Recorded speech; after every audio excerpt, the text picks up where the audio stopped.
Kawan, pada video kali ini kita akan belajar dari cerita inspiratif seekor nyamuk. Mari kita simak videonya.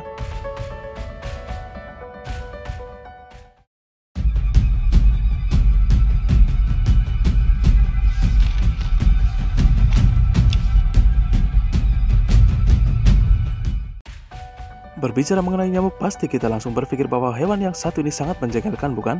Akan tetapi ada kisah menarik yang bisa kita ambil pelajaran dari hewan pemakan darah ini. Di suatu tempat, hidup seekor nyamuk yang sedang bergiat mencari makanannya. Seperti yang kita ketahui bahwa makanan nyamuk adalah darah manusia, nyamuk suka menggigit darah manusia untuk dijadikan makanan atau nutrisi untuk dirinya.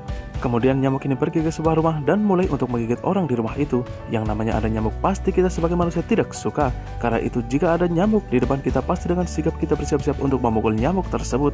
Tapi dengan lihatnya, dengan kecepatan dan reaksinya yang bagus, nyamuk menghindari serangan yang ditujukan kepada dirinya. Akhirnya dengan bersusah payah dan berjuang sekuat tenaga, nyamuk berhasil menghinggap kulit orang tersebut dan mulai menusukkan tusukannya untuk mengambil darahnya. Selagi enak menghisap, ada reaksi dari orang yang dihisap nyamuk tersebut dan ada serangan buat nyamuk itu. Dan dengan cepat nyamuk itu menghindar, padahal dia belum puas menghisap darah orang tersebut. Dan akhirnya nyamuk mencari mangsa yang lain. Dari usahanya tersebut, apakah nyamuk itu sadar bahwa mereka itu adalah salah satu makhluk hidup yang diberikan umur yang pendek di dalam hidupnya? Rata-rata umur nyamuk hidup adalah 2 minggu sampai 1,5 bulan.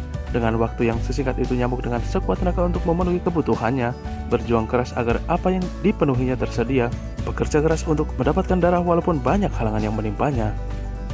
Dari cerita tadi, marilah kita bandingkan dengan kita sebagai manusia. Kita diberi umur yang cukup sampai saat ini. Sudah berapa tahun kita berada di dunia ini, tapi apakah kita sudah berusaha semaksimal mungkin untuk mendapatkan apa yang harusnya kita butuhkan, apa yang kita inginkan, dan apa yang kita harapkan?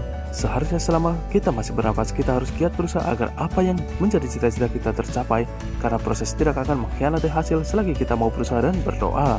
Belajar dari si nyamuk tadi, dengan umur mereka yang pendek, mereka selalu berusaha mencari apa yang mereka inginkan. Apalagi kita sebagai manusia yang diberi umur lebih panjang dari nyamuk, masihkah kita mengeluh? Kita harus berkaca kepada diri sendiri dan belajar dari alam, karena alam itu merupakan salah satu sumber ilmu. Itulah cerita inspiratif dari seekor nyamuk. Semoga bermanfaat dan sampai jumpa di video berikutnya.